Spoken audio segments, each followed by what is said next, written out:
এই প্ল্যানের মাঝখানে এসে ধরা পড়ছে, নাহলে হয়তো এই জায়গায় ছিল না। এই জন্য এতদিন ধরে এই জায়গায় ফেলে রাখছে, এরকম হওয়ার কথা না। কারণ পাথর বৃষ্টির কালারে এক মাসের মধ্যে এবং বোঝা যাচ্ছে মাটির নিচে এগুলি সব এগুলি মাটি সহ আসে। এই মাটি সহ রাত্রেবেলা করে নিয়ে আসছে। ওগুলা স্যার ছোটো পাথর স্যার, ছোট বড় সবই কি এই পাথরের সাথে সংযোগ আছে নাকি? আপনার নাম কি? আমার নাম আসাদুজ্জামান, আমি ওনার প্রতিনিধি সিরাজউদ্দিনের। বলতেছেন আপনারা লুকাছড়ার পাথর? জি জি, লুকাছড়া। এটা মানে পাথরের কোয়ালিটিতে মনে হচ্ছে এটা মাটির নিচে পাথরটা মাটির নিচে ছিল তো তাহলে না, এটা তো জব্দকৃত মাল। জি জি, জব্দকৃত মাল আবার আমরা অকশনে কিনে আনছি। ওরা 44 লাখ সিটি অকশনে কিনা হয়েছিল, ওইটার অংশ থেকে আমরা 40,000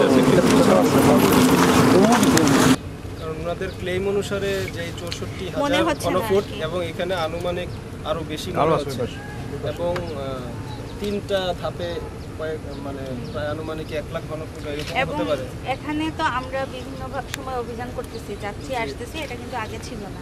জি জি জি, এটার মধ্যে আরেকটা সন্দেহজনক বিষয় হচ্ছে স্টোন ক্রাশার যে মেশিনটা এখানে স্থাপন করা হয়েছে, এটার ব্যাপারে ওনার বক্তব্য হচ্ছে যে এটা আলটিমেটলি তারা স্টোন ক্রাশারে দিত এবং পরবর্তীতে এটা আসলে ক্লিয়ার না। তাদের এই মেশিনটা কিন্তু নতুন একটা স্টোন ক্রাশার মেশিন। নতুন পাথর যেই দিনে আসছিল এর 2-1 দিনের মানে পাশাপাশি ক্রাশারটা আমরা আনছি। এটা রিসেন্টলি আনা হয়েছে, যে টাইমটা বলতেছে এই টাইমের সময়টা মাটি সহ আনা হয়েছে। আমাদের নিয়মিত অভিযান অব্যাহত আছে, যে কোথাও আমরা সাদা পাথর বা অন্য কোনো কোয়ারি থেকে চুরি হওয়া পাথর ফেরত পাই কিনা। তো এক্ষেত্রে আমরা এখানে 64,000 ঘনফুটের বেশি পাথর পাওয়া গেছে। এটা এখনো পরিমাপ করা হয়নি, আমাদের কার্যক্রম তো চলমান আছে। তো ওনারা দাবি করছেন, যারা এখানে পাথর স্টোর করেছেন তারা দাবি করছেন যে এটা লুভাছড়ার পাথর। তো এটা লুভাছড়া থেকে কিভাবে, লুভাছড়ার পাথর নাকি সাদা পাথর, এটা মানে মাটির নিচে রেখে সাদা পাথর, এটা কালার একটু মেটে হয়ে গেছে, এই বিষয়টা আমাদের ভেরিফিকেশন করতে হবে। আর এখানে আমরা যে স্পট থেকে এটা যদি অনুমোদনবিহীনভাবে নিয়ে আসা হয়ে থাকে, ওনারা কিছু ডকুমেন্টস শো করতেছেন, এগুলার অথেন্টিসিটি আমাদের টেস্ট করতে হবে। যদি দেখা যায় যে এগুলা ওনারা লিগ্যালভাবে নিয়ে আসেন নাই, সেক্ষেত্রে আমরা এটা যে স্থান থেকে নিয়ে আসা হয়েছে সে স্থানে ফেরত পাঠিয়ে দিব। আর এখানে যদি তারা লিগ্যালভাবে নিয়ে আসেন আর চুক্তির কোনো শর্ত তারা লঙ্ঘন করেন ইজা নিলামের, সেক্ষেত্রেও আমরা ব্যবস্থা নিব আইনগত। আপনার কি মনে হয় আসলে এই পাথরগুলো কোন জায়গার হতে পারে? যেহেতু আমরা জানি যে সাদা পাথর হচ্ছে, আমরা সবাই জানি সাদা যে স্বর্ণ বলা হয়ে থাকে, সেটা সাদা পাথর। কতদিনের পুরনো হতে পারে এবং এটি কতদিনের পুরনো হতে পারে, এবং যেহেতু এটিতে মানে গাছও উঠে গেছে এই মুহূর্তে, এবং প্রাথমিকভাবে আপনার কি মনে হচ্ছে যে যদি তারা এটা এনেও থাকেন তাহলে তারা কেন আনবেন এখানে? এখানে তো ওনারা, আমরা একটা ক্রাশিং মেশিনও দেখলাম, এটা ওনারা ক্রাশ করার জন্য নিয়ে এসেছেন। এখন প্রশ্ন হলো ওনারা বৈধভাবে নিয়ে এসেছেন না অবৈধভাবে নিয়ে এসেছেন।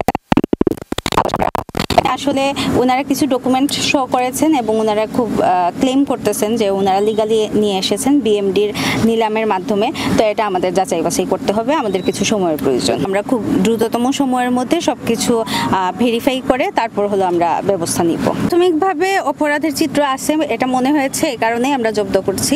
কিন্তু এখানে আমাদের মানে এটা কিছু সময় লাগবে আমাদের সব কিছু জাস্টিফাই করার জন্য বা দেখার জন্য যে এখানে আসলেই আছে কিনা। আচ্ছা, গ্রেপ্তারের বিষয়ে আমরা একটু জানতে চাই। মানে এই ধরনের ঘটনা তো অনেকেই আপনারা করছেন, মানে জব্দ হচ্ছে বা এই ধরনের ঘটনা যারা মানে জড়িত তাদেরকে চিহ্নিত করা হচ্ছে কিনা গ্রেপ্তারের প্রক্রিয়া?